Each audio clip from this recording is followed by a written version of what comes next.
की वारकरी म्हणतात, देवा माझे मन लागो तुझे चरणी, संसार व्यसनी पडवणे धी, नामस्मरण घडो संत समागम, वाऊगाची भ्रम नको देवा, संतांच्या सानिध्यात राहावं आणि मुखामध्ये हरिनाम घेत पंढरीकडे मार्गस्थ व्हावं.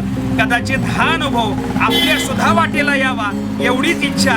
आणि याच पद्धतीच्या अनेक विविध घटना पुढच्याही भागात अनुभवूयात. भेटूयात पुढच्या भागात. तोपर्यंत जय हरी माऊली, जय हरी.